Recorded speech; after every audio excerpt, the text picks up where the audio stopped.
This is an encore presentation of our most popular episode and maybe our most powerful. And wow, it's more needed and timely than ever.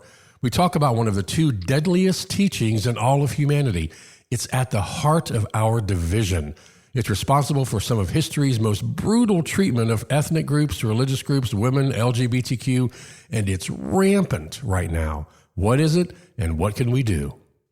Would it be okay if I were to tell you that I am afraid someday? So I call you up and you call me down. Would it be okay? Well, hello and welcome to the FreedHearts podcast. My name is Robert Cottrell and I'm here as always with Susan Cottrell. Hi. Hi. Welcome everyone. So glad you joined us. Thanks for giving us your time. We never take that for granted. Please connect with us at freedhearts.org. That's the home of all we do. Today we're talking about one of the two deadliest teachings in all of humanity. There's got to be some sort of music there, isn't there? Some sort of, we need some boom, boom, boom, boom. Right. This teaching is responsible for some of history's deadliest torture and death, from ethnic groups to religious groups to really any group it's aimed at. And it's rampant today. Yes. I'll give you a hint by way of a story. I was doing some research about something I was writing on marriage, and I found John Gottman of the Gottman Institute. He can observe a couple for 15 minutes and tell you with 90% accuracy if they'll be together in 15 years. And there's one thing he's watching for. That's the clue. Can you give me another hint? Okay. This deadly teaching is responsible for the annihilation of ethnic groups.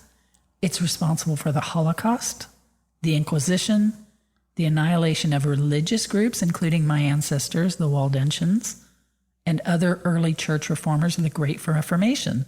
All came from this deadly teaching. On that happy note, is there one final hint? Yes. This deadly teaching is responsible for the division, the polarization that we experience today, that Pew Research says is the worst division in all of history. Do you know what the teaching is? Actually, I do. What is it? It's the teaching of contempt. That's right. That's exactly it.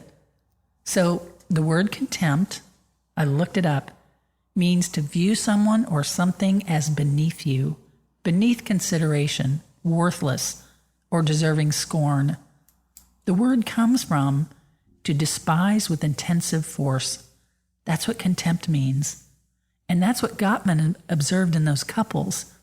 When they engaged with each other, they didn't have to agree, of course. He gave them something not to agree about. But did they roll their eyes?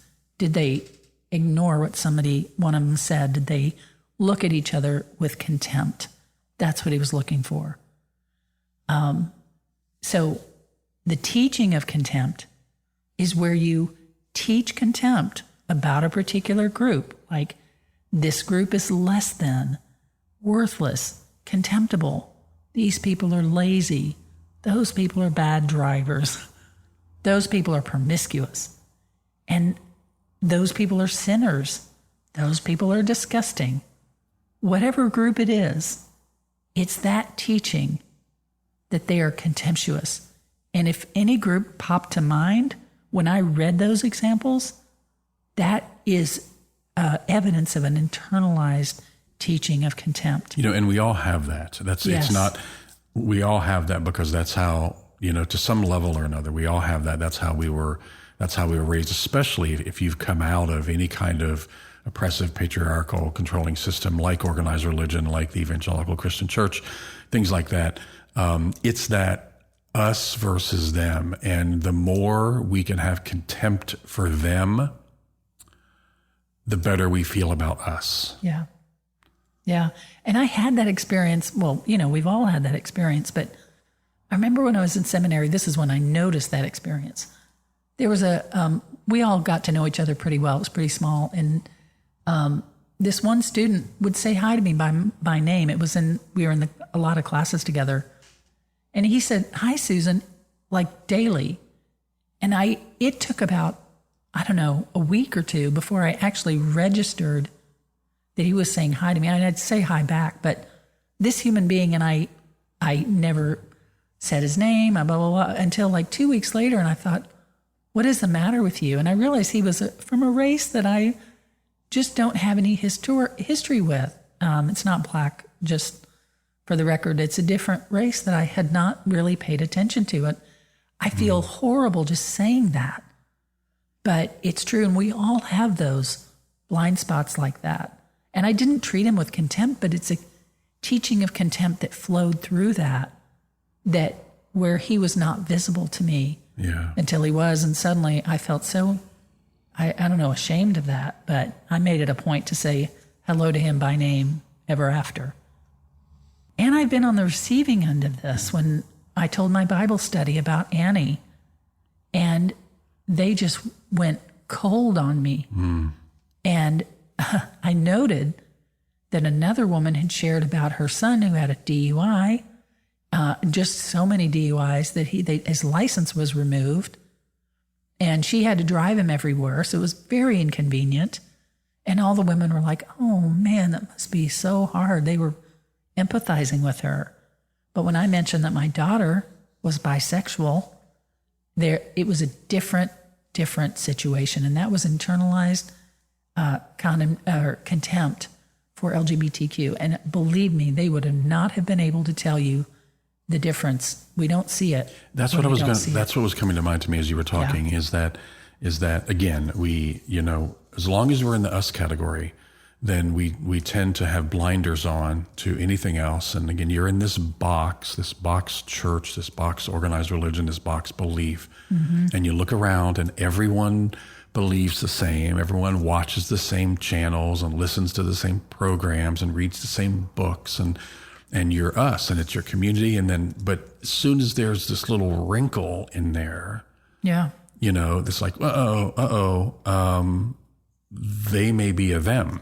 And there's this, and what comes out in those times, like you just described in almost like in your reaction to your friend at seminary, but then also in others' reaction to you in your Bible study, is this we don't know how we don't know how to do that, because all of a sudden our definition of what is us is shaking a little bit, And sometimes it's just something that's unfamiliar. Here's the thing, that when you want to make a change, I heard this not too long ago, what you need to do is make the unfamiliar familiar and make the familiar unfamiliar. Wow. Because that person represented something unfamiliar to me, so it didn't register. And my child, that was unfamiliar to them in any healthy way. And so they didn't register it.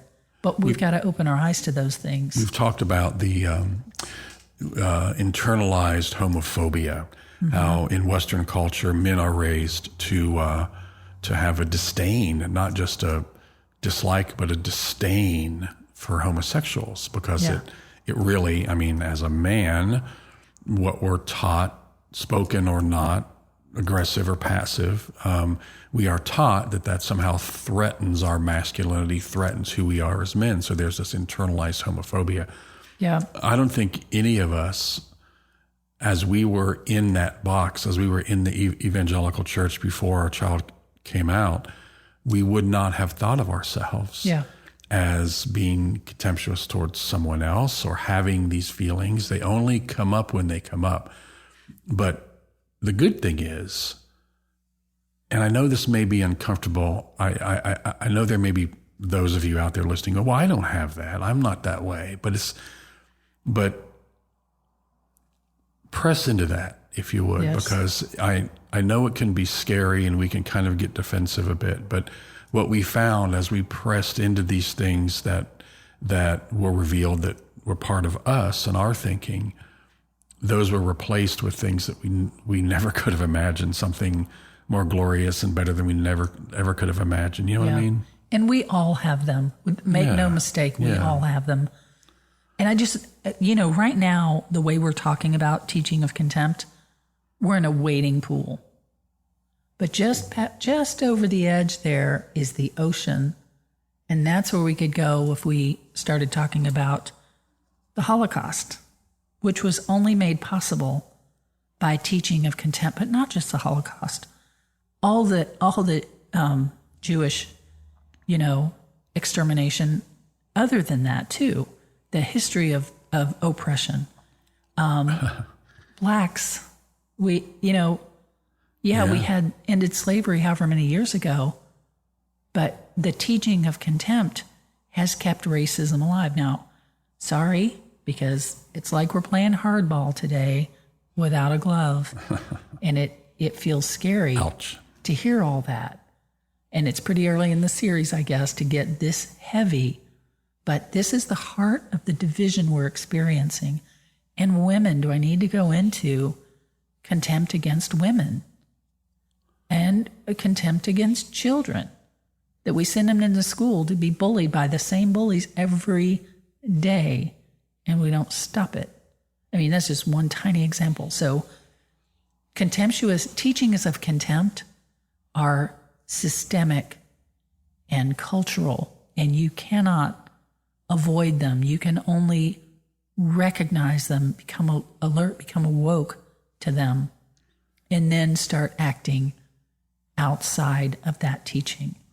And the insidious nature of this is that when you developed contempt for a people group, a person, when it is internalized into you, let's say. Right.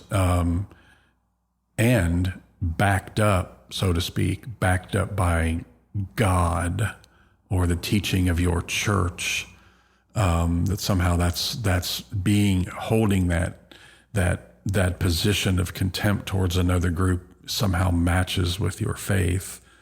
Yes. It certainly justifies all of the things we talk about. That we've seen over history. From the murders to the lynchings to everything that's going on again to gas chambers, all of it. Yeah, to gas chambers, to even as we're looking at the situations that are coming up now and these divisions that we have. And those teachings get in your soul and they last for generations. They don't just disappear.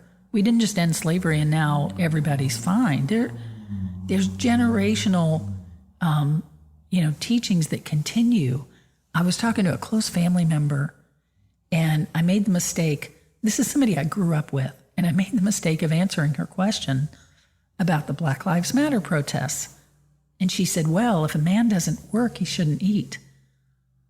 I was aghast, because what she was saying was she was verbalizing a teaching of contempt that Black people don't want to work. And that's why it's so hard for them. That's their problem.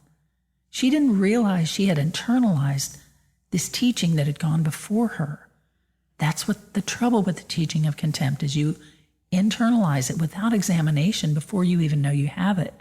So it's very, very dangerous. And the only thing you can do is become alert to it and counter it and try to pull it out from the culture, which is what so many people are working to do. That's what all this work is, where people are trying to make justice happen. We love to think we're independent decision makers, like we're a self-made person, but that is so naive. It's so naive. Well, and what happens here, it's like, well, but I'm not Black and I'm not Jewish and I'm not this, but you find yourself in the us category, and then all of a sudden you're the ones on the receiving end of the contempt. Again, your child comes out, or you come out of the closet as LGBTQIA, or you come out as having a gay child, and all of a sudden you're on the receiving end of that kind of exclusion. Yeah, and it's incredibly painful, but it can be eye-opening as well, and damaging. And you think of people feel this way across, everywhere in my church. God must feel this way. So it's really scary. It's really devastating. Yeah. But why in the world, why this disproportionate response to LGBTQ. I was thinking about this because the word homosexuality wasn't even in the Bible, and no equivalent word either, until 1946 when it was added to the Bible. There's a movie coming out about that. Yeah, there's a film coming out we want to give a shout out to called 1946, or if you're listening to this down the road, go back and look for it. It's called 1946, and it's the story of how these words, a couple of different words, were kind of smushed together that had nothing to do with loving consensual same-sex relationships, and what came out of that translation effort, that editing effort at that time, was the word homosexual. Right. And that message was added in there. Yeah, and then in 1979, Jerry Falwell and Pat Robertson and others launched the moral majority. Some of you remember that. And it was a direct attack on homosexuality. And it was a direct grab for political gain. And that's where the right movement, the religious right, really stepped in for a grab on political power. Yeah. It was, yeah. And this teaching of contempt, we jumped kind of into the LGBTQ thing right away, but that's our story. That's our personal experience. That's where our focus is. But as we've said many times, it's a deeper issue, and it reveals deeper issues. And this teaching of contempt has gone back all the way. You go back as far as you want on this too. And if you look at all the atrocities, all the tragedies, all the horrible things that have happened over time, it's based on this teaching of contempt. A group of people said we are justified because of our contempt for this other group of people. Yeah. It justifies this horrible thing we have done to them or that we're about to do to them. Right. In our experience, and a lot of you out there who are listening to us now have the same experience, it's related to either being part of the LGBTQ community or it's having an LGBTQ loved one or family member.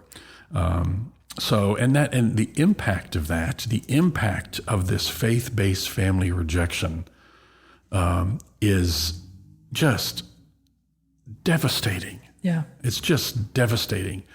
When 25% of all LGBTQ homeless youth became homeless on the very same day they came out to Christian parents. How does that happen?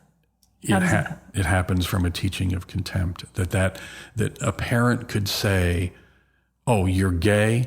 Then get out of the house. I'm going to dump all your stuff on the front lawn. I'm going to set it on fire." These are real stories here. Yes. "I'm going to send black roses to your workplace because you're now dead to me." And the only way that can happen, don't we, if we get an email that's difficult, we give it a day or two, give it a week. But to throw your child out that day means you had to be preconditioned to hate it so much that without even thinking, you would throw your child out. That's a teaching of contempt that has preceded your child's coming out. And what follows that to the person on the receiving end of that is contempt for ourselves, for themselves. Yeah. And that leads to depression and self-harm and substance abuse and suicide. And all these things, again, are a direct outcome, a direct result of this faith-based family rejection that's based on this teaching of contempt. I want to give a little gift right here. If you are gay, lesbian, bisexual, transgender, queer, questioning, whatever it is, if you have internalized your own queer phobia, transphobia, all of that, forgot the other word, phobia, that was a learned response on your part. You weren't tiny discovering things and then hating yourself for it. That was a learned response, and it can be unlearned. I want you to know you were not born to be at odds with yourself. You were born to be at peace with yourself and to be at peace with God. however you define God, not at odds. So that can all be unlearned and relearned. And that's what the work we do. So I want you to be at peace about that and take that as a gift, that you don't have to live in internalized teaching of contempt that was given to you. You didn't ask for it, and you don't deserve it. I mean, you're worthy, you matter, you belong, you are beloved. Any thought or teaching other than that is a lie. Yes, that's right. So again, this kind of teaching shows up on a lot of different levels. We talked about individuals, groups, systems. It's systemic to just the self-talk that we have, the ways we interact with other individuals. And it's really to dehumanize, to disrespect, to treat someone as them, as less than us, to other somebody, to marginalize someone as a second-class citizen, that they can then easily become expendable in your family, expendable in your community, expendable in society. And I don't think you can beat somebody to a pulp that you didn't have contempt for. If you have to view them as less than human, less than you, certainly, to be able to do the things that people do to each other, to treat them inhumanely, you have to see them as not human. You know what? Yes, absolutely. Absolutely. And I think that some people say, oh, of course I would never do that. But that's where microaggressions come in. That's right. That's right. And you would, if you haven't experienced receiving microaggressions, I mean, I still remember years ago going in to get some oil for the car at the car shop. And he said, what kind? I said, I think it's 40 weight. I was debating if it was 40 or 30 weight. And he said, what kind of car do you have? Blue? It was just, he was so oh my God, disgusting to me. He never would have said that to a man. I swear to you, he never would have said it to a man. But that's just a microaggression. And if he were asked about that later, he'd say, I didn't disrespect her. No way I did, because it's invisible to us. That's right. It's become so common, so tolerated. Yes. Our lack of tolerance for each other has become so tolerated that we don't see those. It happens when you look in the mirror and you say, oh, my stomach is not as flat as it could be. Oh, gosh, I wish my ears were small, or whatever it is. Those are microaggressions against yourself that you learned. They didn't come from within you. They were put into you. And we talk about changing the human conversation on love and inclusion. But the reason that we're talking about this is because we want each of us, my deepest hope for my wife is that she loves herself and sees herself for the imperfectly perfect person that she is, which will help bring out everything that's in her and help her fly and achieve everything that she can achieve. And that's our hope for this, is that is for you listening, is that you will love yourself and realize how loved and beloved you are, which really is one of the first steps to showing that kind of love and acceptance and inclusion to somebody else. Yes. You bring tears to my eyes and back at you. Aww. That's what we deserve as human beings, isn't it? To be seen and loved for who we are. Well, that's some deep stuff there. So let's talk about, what's the solution to this teaching of contempt? What do we do? Well, we have to open our eyes to it, recognize what it means, a teaching of contempt, and instead of just letting something roll off of us, we have to recognize it and see it. And if you've ever heard of an ad hominem attack, they talk about it in debate, no ad hominem attacks. It means attacking the person, at the person is what it means. That's what a teaching of contempt is. It's not the idea they're saying you're attacking them as a person. And because this is not about agreeing. There are plenty of things you and I disagree about, but we never attack each other over it. And that's where the contempt flares up. that kid's gay, I'm going to beat him up. Well, where did you get from one step to the next? Yeah. Being gay doesn't mean you beat him up. And people are saying, I don't know why they have to march in the streets about this. Well, that's because you don't understand the contempt put toward a particular group. One kid was working in a store, and he asked the people to put a mask on, which was his job, and it was required by the state he lived in, and they beat him up. Adults beat this kid up for asking them to wear a mask. What happened? Why is that something that we have come to in this country? Well, it's a teaching of contempt all the way around that has created that climate. Yeah, I think we need to open each of us, I think, and I don't want to preach in this by any means, but because I'm saying it to myself as much as to anybody, but I need to open my box on this and understand that if I think, well, I don't understand this, I don't feel that way, I don't have that kind of contempt, I'm not a racist, I'm not, Sexist. I'm not a sexist. That's probably not a good place to start.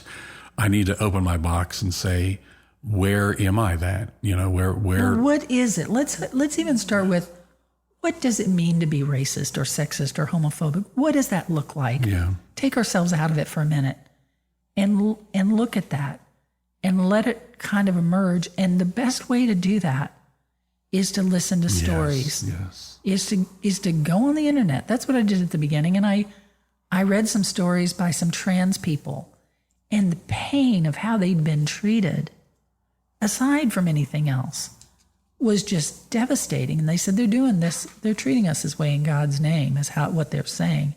And I thought, okay, that's the place to start. What does this mean? What does it look like? Yeah. And then recognize where those things tweak you. If you see the trans person reading to kids in the library and it makes you a little disgusted, which I had a comment back from a family member like that, why? What teaching of contempt have you internalized that brings up that? Because remember, people are getting, as Gottman showed us, people are getting divorced because of contempt, people are getting murdered because of contempt, and people are committing suicide because of contempt.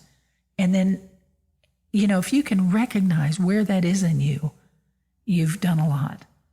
And if you are, this is a tender part now, if you have internalized, or where you have internalized teaching of contempt about yourself, that's a place to really recognize it and say, I did not learn, I did not hate myself, this part of myself, whatever, naturally, I learned it. And give yourself so much grace on that and so much leeway and peace. You deserve that. You deserve to love yourself, and you deserve to love the people around you and not be sucked into a false narrative of contempt that if you hadn't been conditioned with it, you wouldn't even believe it. Yeah. You know? So that's your gift. And how we can love each other, our greatest purpose in life, the reason we're here, how can we fulfill that if we have contempt for each other? We can't even express our love for each other if we have contempt. So go in and find out where that is and find out what the stories are and recognize it in the culture. Yes. So you can, Yeah, it's hard. Become attuned to it like I became attuned to my classmate. Suddenly I recognized him and I said hello by name thereafter. Recognize contempt in that way. And on an issue as deep and as ingrained and as systemic as this, it's almost too big to deal with. It's too big to analyze. It's too big to, quote, try to figure out.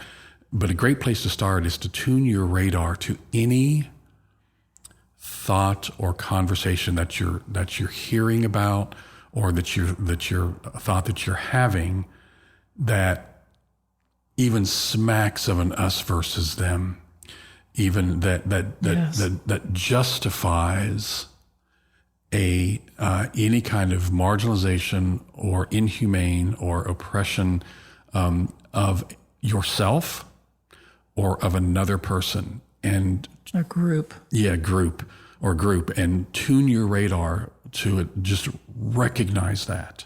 So when that happens, a little bell goes off and you go, oh, I need to press into that, Yeah. So I'm sure we'll have a lot more to say about this teaching of contempt, because it is, like we said, it's one of the most deadly and dangerous teachings in all of history. And it's part of what it's at the root of what makes us unloving and exclusive. And we want to change that conversation on love and inclusion. And that's why we're here. We want to wrap it up today by, again, thanking you so much for listening again. And until next time, don't forget, you are beloved, and above all else, love. Would it be okay if I were to tell you that I am afraid someday? So I call you up and you call me down. Would it be okay? You've been listening to the FreedHearts podcast. We have extensive resources and vibrant, inclusive community for you at freedhearts.org. Please just come say hello. If you have questions, comments, or suggestions for the podcast, just email us at podcast@freedhearts.org. Audio engineering is provided by Luke Johnson. The music is provided by our daughter, Hannah Cottrell, who is Grammy nominated. You can find out more about her and her music at hannahcottrell.com. Please share, subscribe, and follow on your favorite platform, and support us if you can. Thanks for listening.